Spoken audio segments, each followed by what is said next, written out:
দীর্ঘদিনের ভয়, অনিশ্চয়তা ও অস্থিরতার পর স্বস্তির নিঃশ্বাস ফেলছেন বান্দরবানের দুর্গম পাহাড়ি সীমান্তর বিভিন্ন সম্প্রদায়ের মানুষ। পুনর্বাসন কার্যক্রমের মাধ্যমে একসময় ঘরছাড়া হওয়া বম সম্প্রদায়ের মানুষ আবারও ফিরেছে জন্মভূমিতে।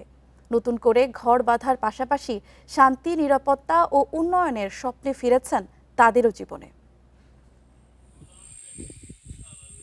সশস্ত্র সংগঠন কেএনএফের আত্মপ্রকাশের পর নিরাপত্তাহীনতার কারণে বাড়িঘর ছেড়ে ভারতের মিজোরাম সহ বিভিন্ন এলাকায় আশ্রয় নিতে বাধ্য হন কয়েকশো বম পরিবার।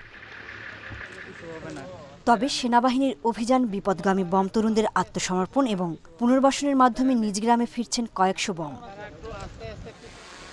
ফিরে আসা পরিবারগুলোর নিরাপত্তা ও জীবনমান উন্নয়নের জন্য সেনাবাহিনীর সহযোগিতায় চালু হয়েছে দুটি পরিবহন, যার সুফল পাবে ১৭টি পাহাড়ি পাড়ার মানুষ। নতুন পরিবহন ব্যবস্থায় যাতায়াতের দুর্ভোগও কমবে। এবারে গাড়ি পাওয়ার মাধ্যমে তারা যে তাদের উৎপাদিত কৃষি পণ্যগুলো বাজারজাত করতে পারবে। সেনাবাহিনীরা আমাদেরকে গাড়ি দিবে, এটা আমাদের জন্য খুব ভালো। চুন চাষ করে এবং কাঁচামরিচ, কলা, সেক্ষেত্রে গাড়ি লাগে। সুবিধা তো গাড়ি, মেন হলো গাড়ি।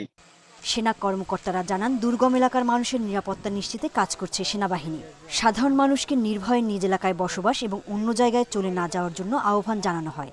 আপনাদের নিরাপত্তা রক্ষার জন্য আমরা এখানে আছি।